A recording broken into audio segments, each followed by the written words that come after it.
Hello friends, welcome to run study. आज के इस वीडियो में हम मध्य प्रदेश पुलिस परीक्षा से संबंधित सामान्य ज्ञान के महत्वपूर्ण प्रश्नों को पढ़ेंगे। जीके क्विज सीरीज़ का ये हमारा 11वां वीडियो है। यदि इसके पहले के 10 वीडियो आपने नहीं देखे तो उन्हें भी आप प्लेलिस्ट में जाकर जरूर देखिए। सभी एमपी पुलिस के लिए इंपॉर्टेंट वीडियो है, सभी आपको देखना है, ठीक है। और जो भी क्वेश्चन करवाए गए उन्हें आपको याद करना है। आज का ये वीडियो भी बहुत ही इंपॉर्टेंट है और इसमें भी 20 क्वेश्चन हम करने वाले हैं। लेकिन हम हमारे वीडियो की शुरुआत में पिछले वीडियो के क्विज के प्रश्नों को करते हैं। तो ये हमारे क्विज के प्रश्न थे, जिसमें हमारा पहला क्वेश्चन था, टेस्ट क्रिकेट में हैट्रिक लेने वाले प्रथम भारतीय गेंदबाज कौन है। ऑप्शन थे हरभजन सिंह, अनिल कुंबले, आशीष नेहरा या जहीर खान। तो इसका करेक्ट आंसर आएगा हरभजन सिंह। हरभजन सिंह थे जो टेस्ट क्रिकेट में हैट्रिक लेने वाले प्रथम भारतीय गेंदबाज थे, ठीक है। इन्होंने मार्च 2001 और ऑस्ट्रेलिया के खिलाफ ये रिकॉर्ड बनाया था, ठीक है। अगला क्वेश्चन था, ओलंपिक पदक जीतने वाला प्रथम भारतीय बैडमिंटन खिलाड़ी कौन है। अब इस क्वेश्चन में मैंने आपसे पूछा था कि ओलंपिक पदक जीतने वाला प्रथम भारतीय बैडमिंटन खिलाड़ी, यहाँ पर केवल पदक की बात की थी, ठीक है। और आप सबने जब आंसर किया तो आपने क्या आंसर किया, पीवी सिंधु। आपने सोचा कि मैंने पूछा हूँ सिल्वर मेडल, है ना। आपने सोचा रजत पदक जीतने वाली, जबकि इसका करेक्ट आंसर क्या आएगा, साइना नेहवाल। साइना नेहवाल आएगा, क्योंकि ओलंपिक में पदक जीतने वाली प्रथम बैडमिंटन खिलाड़ी कौन थी, साइना नेहवाल थी, जिन्होंने कांस्य पदक जीता था। और ओलंपिक था 2012 का। 2012 का ओलंपिक था, जो कि हुआ था लंदन में। कहाँ हुआ था, लंदन में हुआ था, ठीक है। तो ये याद रखना है। अब स्टार्स की बात करते, रन स्टडी स्टार्स। इसमें पहला नाम है डिफेंस गाय 77, जिन्होंने दोनों प्रश्नों का आंसर एकदम करेक्ट दिया था, साइना नेहवाल और हरभजन सिंह। ये कंफ्यूज नहीं हुए थे सेकंड क्वेश्चन में, इसलिए रियल स्टार तो यही है, ठीक है। बाकी सबने आंसर किया था, पहला क्वेश्चन सबका सही था, लेकिन दूसरा क्वेश्चन जो था ये कंफ्यूज हो गए। पीवी सिंधु इन्होंने आंसर किया था, क्योंकि इन्हें लगा होगा कि मैंने शायद रजत पदक का पूछा था। रजत पदक का यदि पूछता तो उसका करेक्ट आंसर आता पीवी सिंधु, कि बैडमिंटन में रजत पदक जीतने वाली प्रथम भारतीय महिला कौन है, तो वह थी पीवी सिंधु, जो कि रियो ओलंपिक में जिन्होंने पदक जीता था, ठीक है। लेकिन फिर भी आप उन बच्चों से आगे हो जो कमेंट नहीं करते, ठीक है। अब आप एग्ज़ाम में इस टाइप से गलतियां नहीं करोगे, क्योंकि क्वेश्चन को पढ़ना और पहले समझना, उसके बाद उसका आंसर करना है, ठीक है। तो बढ़ते हैं हमारा आज के सेशन की तरफ, जिसमें हमारा पहला क्वेश्चन है कि पेरियार राष्ट्रीय उद्यान किस राज्य में स्थित है। तो इसका करेक्ट आंसर होगा पेरियार राष्ट्रीय उद्यान केरल राज्य में स्थित है। यदि बात करें केरल के अन्य राष्ट्रीय उद्यान की, तो इसमें पहला नाम आता है साइलेंट वैली का। आपको याद रखना है, साइलेंट वैली नेशनल पार्क ये कहाँ पर स्थित है, केरल में स्थित है। अन्य आपको याद रखना है अनामुडी सोला, और जो भी नेशनल पार्क के बाद में लास्ट में आपको 16 दिखेगा तो समझ जाना कि ये केरल राज्य से संबंधित है, ठीक है। एक आपको याद रखना है पेरियार नदी, जैसे यहाँ पर पेरियार राष्ट्रीय उद्यान पूछा था, वैसे ही पेरियार नदी भी है, जो कि केरल की जीवन रेखा जिसे कहा जाता है। जैसे मध्य प्रदेश की जीवन रेखा कौन सी नदी होती है, वो होती है नर्मदा नदी। उसी प्रकार से केरल की जीवन रेखा कौन सी नदी है, पेरियार नदी, ठीक है। और इस नदी पर एक इडुक्की बांध बना हुआ है, तो वो भी याद रखना है, इडुक्की बांध भी बहुत फेमस है, ठीक है। अब बढ़ते हैं अगले क्वेश्चन की तरफ, जिसे अगला क्वेश्चन है चचाई जलप्रपात किस जिले में स्थित है। ये मध्य प्रदेश का जलप्रपात है, चचाई जलप्रपात, जो कि रीवा जिले में स्थित है, ठीक है। कहाँ पर स्थित है, रीवा जिले में। तो इसका 4th नंबर का आंसर हमारा करेक्ट हो जाएगा। और यदि इसकी ऊंचाई की बात करें तो 130 मीटर ऊंचा है। ये कितना ऊंचा है, 130 मीटर ऊंचा है। और नदी भी याद रखना है कि बीहड़ नदी पर बना हुआ है, बीहड़ नदी, ठीक है, रीवा जिला, और 130 मीटर ऊंचाई। यदि मध्य प्रदेश के सबसे ऊंचे जलप्रपात की बात करें तो वह है बहुटी जलप्रपात। कौन सा जलप्रपात, बहुटी, ये भी याद रखना है, क्वेश्चन बनता है, क्योंकि कि मध्य प्रदेश का सबसे ऊंचा जलप्रपात कौन सा है, बहुटी जलप्रपात, जो कि रीवा में ही स्थित है। और ये दोनों काफ़ी आसपास स्थित है, चचाई जलप्रपात और बहुटी जलप्रपात में बहुत पास में स्थित है, रीवा जिले में ही दोनों आते हैं। लेकिन सबसे ऊंचा कौन सा है, बहुटी है, जो कि 198 मीटर ऊंचा है, 198 मीटर ऊंचा है, और सेलर नदी पे बना हुआ है। ये भी याद रखना है, सेलर नदी। यदि आप जलप्रपात याद कर रहे हो तो उसमें ये भी याद रखना है कि वह किस नदी पर स्थित है, ठीक है। बढ़ते हैं अगले क्वेश्चन की तरफ। किस जिले में जनवरी फरवरी के महीने में रामलीला मेला आयोजन होता है। तो रामलीला मेला का आयोजन होता है यह ग्वालियर जिले में होता है। किस जिले में होता है रामलीला के मेले का आयोजन? ग्वालियर जिले में होता है। ठीक है, बढ़ते अगले क्वेश्चन की तरफ। अगला क्वेश्चन है हमारा, किस वर्ष में ब्रिटिश ने नागपुर राज्य को अपने अधीन कर लिया जिसमें दक्षिण पूर्वी मध्य प्रदेश भी शामिल था? क्या क्वेश्चन है हमारा, किस वर्ष में ब्रिटिश ने नागपुर राज्य को अपने अधीन कर लिया जिसमें दक्षिण पूर्वी मध्य प्रदेश भी शामिल था? तो यह वर्ष था 1853 का। 1853 का वर्ष आपको याद रखना है, जिसमें ब्रिटिश ने नागपुर को अपने अधीन कर लिया था, जिसमें हमारा दक्षिण और पूर्व का मध्य प्रदेश भी शामिल था उसमें। ठीक है, 1853 सन याद रखना है आपको। अगला क्वेश्चन है हमारा, मध्य प्रदेश का कौन सा क्षेत्र अवंती के महाजनपद से जुड़ा हुआ था? तो अवंती के महाजनपद से जो क्षेत्र जुड़ा हुआ था उसका नाम था मालवा। मालवा याद रखना, अवंती के महाजनपद से कौन सा क्षेत्र जुड़ा हुआ था? तो मालवा था। ठीक है, इंपॉर्टेंट क्वेश्चन है ये भी। बढ़ते अगले क्वेश्चन की तरफ। रीवा पन्ना पठार मध्यवर्ती पहाड़ी इलाका के कौन से क्षेत्र से संबंधित है? अब इसने पूछा है रीवा पन्ना का पठार। यदि आपको मैप याद होगा ना तो आप इस क्वेश्चन का जवाब बड़ी आसानी से दे देंगे। ठीक है, तो इसका करेक्ट आंसर क्या होगा? उत्तर पूर्वी क्षेत्र से स्थित है। ठीक है, रीवा पन्ना पठार का मध्यवर्ती पहाड़ी इलाका यह उत्तर पूर्वी क्षेत्र में स्थित है। ठीक है, बढ़ते अगले क्वेश्चन की तरफ। शंकर दयाल शर्मा भारत के कौन से राष्ट्रपति थे? कौन से नंबर के राष्ट्रपति थे? यह थे 90वें नंबर के राष्ट्रपति। ठीक है, किस नंबर के राष्ट्रपति थे? 90वें नंबर के राष्ट्रपति थे। 1992 से 1997 के बीच, 1992 से 1997 के बीच में इनका कार्यकाल था और यह भोपाल राज्य के मुख्यमंत्री भी रह चुके थे 1952 से 1956। 1952 से 1956 में यह भोपाल राज्य के मुख्यमंत्री थे। कौन से राज्य के? भोपाल राज्य के मुख्यमंत्री थे।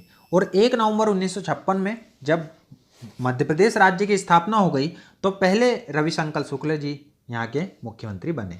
ठीक है, बढ़ते अगले क्वेश्चन की तरफ।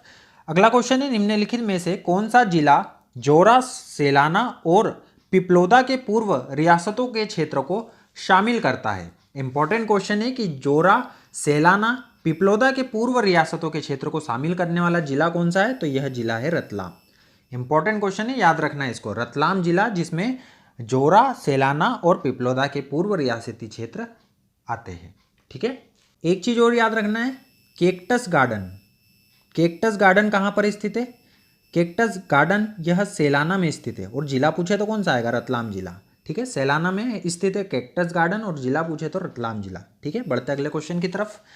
अगला क्वेश्चन है, निम्नलिखित में से कौन सा नृत्य प्रदर्शन देवी रनुबाई और धनियर सूर्यदेव को समर्पित है? तो यह आपको पता होगा कि यह गणगौर नृत्य प्रदर्शन जिसमें होता है वह रनुबाई और धनियर सूर्यदेव को समर्पित होता है। ठीक है, बढ़ते अगले क्वेश्चन की तरफ। अगला क्वेश्चन है, निम्नलिखित में से कौन से मेले में जमात नामक भक्तों का समूह विश्व भर से आता है? तो जमात नाम का शब्द आया है। ठीक है, तो इसमें आएगा करेक्ट आंसर हमारा आलमी तबलीगी इज्तिमा। आलमी तबलीगी इज्तिमा जो है इसमें जमात नाम के भक्तों का समूह इसमें विश्व भर से आता है। ठीक है, और कहाँ पर होता है? ये भोपाल में होता है। 3 दिवसीय मेला होता है, भोपाल में होता है 3 दिवसीय मेला। ठीक है, बढ़ते अगले क्वेश्चन की तरफ। 600 ईसा पूर्व और 325 ईसा पूर्व के महाजनपद काल के दौरान बौद्ध और जैन साहित्य में कितने महाजनपद थे? तो इसका करेक्ट आंसर हो जाएगा 16 महाजनपद थे 600 ईसा पूर्व और 325 ईसा पूर्व के महाजनपद काल के दौरान बौद्ध और जैन साहित्य में। ठीक है, कितने थे? 16। आपको इनके नाम भी वैसे याद होना चाहिए। ठीक है, बढ़ते अगले क्वेश्चन की तरफ। अगला क्वेश्चन है हमारा, कितने वन क्षेत्रीय मंडलों में मध्य प्रदेश को विभाजित किया गया है? डायरेक्ट क्वेश्चन है, आपको याद होना चाहिए कि 16 वन क्षेत्रीय मंडलों में मध्य प्रदेश को विभाजित किया गया है। कितने वन क्षेत्रीय मंडलों में विभाजित किया गया है? 16 वन क्षेत्रीय मंडलों में मध्य प्रदेश को विभाजित किया गया है। ठीक है, ये इंपॉर्टेंट होते हैं जिसमें डायरेक्ट आपको अंक वाले जो भी आपको क्वेश्चन मिले वो इंपॉर्टेंट हो जाते हैं, उनको याद रखना है आपने। ठीक है, बढ़ते अगले क्वेश्चन की तरफ। अगला क्वेश्चन है, नारायण श्रीधर बेंद्रे ये प्रसिद्ध क्या थे? नारायण श्रीधर बेंद्रे ये प्रसिद्ध क्या थे? यह थे चित्रकार। प्रसिद्ध क्या थे? ये चित्रकार थे प्रसिद्ध। और इनका जन्म हुआ था इंदौर में, इसलिए इंपॉर्टेंट क्वेश्चन था और पूछा गया था एग्जाम में। बढ़ते अगले क्वेश्चन की तरफ। मध्य प्रदेश सरकार ने मध्य प्रदेश कृषि लागत और विपणन आयोग का गठन कब किया था? मध्य प्रदेश सरकार ने मध्य प्रदेश कृषि लागत और विपणन आयोग का गठन कब किया था? तो इसका करेक्ट आंसर आएगा 2017 में। 2017 में मध्य प्रदेश सरकार ने, शिवराज सरकार ने कृषि लागत और विपणन आयोग का गठन किया था। ठीक है, बढ़ते अगले क्वेश्चन की तरफ। अगला क्वेश्चन है हमारा, सांझा के पारंपरिक लोकगीत किसके द्वारा गाए जाते हैं? सांझा के पारंपरिक लोकगीत किसके द्वारा गाए जाते हैं? तो इसका करेक्ट आंसर आएगा युवा लड़कियों के द्वारा। किसके द्वारा गाए जाते हैं? सांझा के पारंपरिक लोकगीत युवा लड़कियों के द्वारा गाए जाते हैं। और यह किस क्षेत्र से संबंधित लोकगीत है? सांझा आपको याद रखना है कि मालवा से संबंधित है। किस क्षेत्र से संबंधित है? मालवा क्षेत्र से संबंधित होता है सांझा लोकगीत। ठीक है, बढ़ते अगले क्वेश्चन की तरफ। खजुराहो मंदिर का निर्माण पूरी तरह से बलुआ पत्थर से किया गया था, जो वर्तमान के किस जगह से लाया गया था? तो यह वर्तमान के पन्ना जगह से लाया गया था, पन्ना जिले से यह लाया गया था।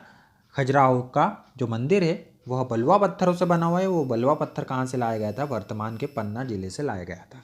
ठीक है, बढ़ते अगले क्वेश्चन की तरफ। अगला क्वेश्चन है हमारा, जॉर्डन की राजधानी क्या है? जॉर्डन की राजधानी है अम्मान। क्या है? जॉर्डन की राजधानी अम्मान है। और आपको कैपिटल के साथ साथ आपको करेंसी भी याद रखना है। ठीक है, तो इसकी करेंसी क्या है? मुद्रा क्या है? दिनार है। और राजधानी क्या है? अम्मान है। ठीक है, यदि बात करें बाकू की, तो यह अजरबैजान की राजधानी है। अजरबैजान की राजधानी क्या है? बाकू। ठीक है, और मुद्रा क्या है यहाँ की? मनत। मुद्रा है मनत। ठीक है, और आकरा की बात करें तो घाना की राजधानी है आकरा। और सेडी यहाँ की मुद्रा है। ठीक है, सेडी यहाँ की मुद्रा है।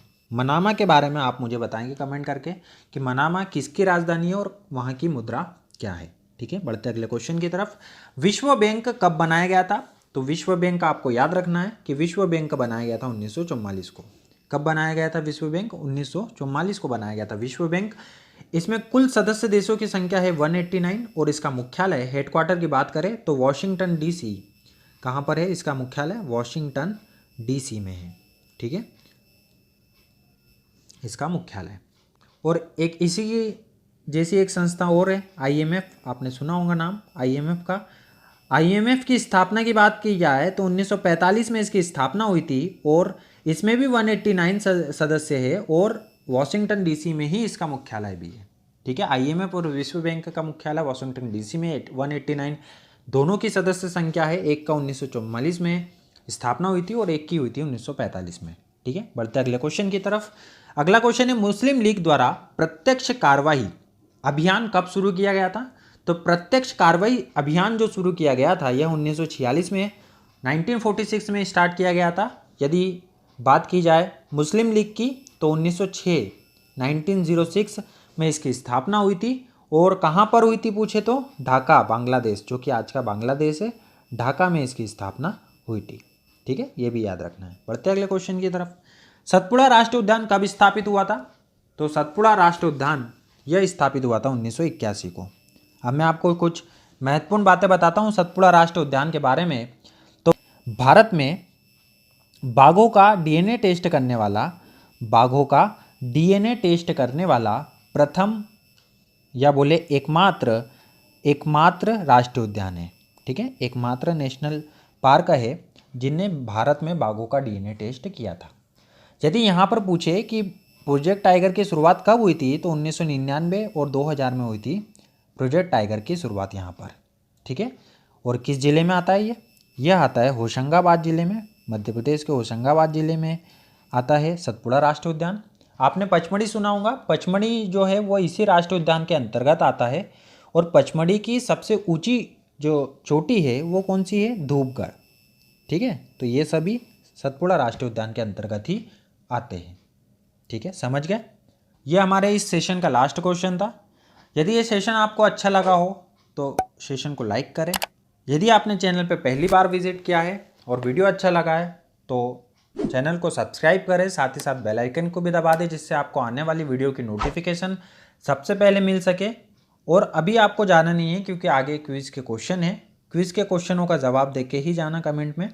ठीक है, तो मैं आपके सामने क्विज़ के प्रश्न रखता हूं जिसमें हमारा पहला क्वेश्चन है, मध्य प्रदेश की किस नदी पर बरगी बांध स्थित है? Option A Narmada, option B Chambal, option C Tapti या डी है बेतवा। सेकंड क्वेश्चन है, भारतीय रिजर्व बैंक का राष्ट्रीयकरण कब किया गया था? ऑप्शन ए है 1 दिसंबर 1949, बी है 1 जनवरी 1949, सी है 1 फरवरी 1949 या डी है 1 मार्च 1949। ठीक है, इसका क्विज के प्रश्नों का आपको कमेंट बॉक्स में आंसर करना है। उम्मीद करता हूँ कि ये वीडियो आपके लिए लाभदायक सिद्ध होगा। मिलते हैं इसी प्रकार के अगले वीडियो में, तब तक के लिए goodbye and thank you. जय हिंद।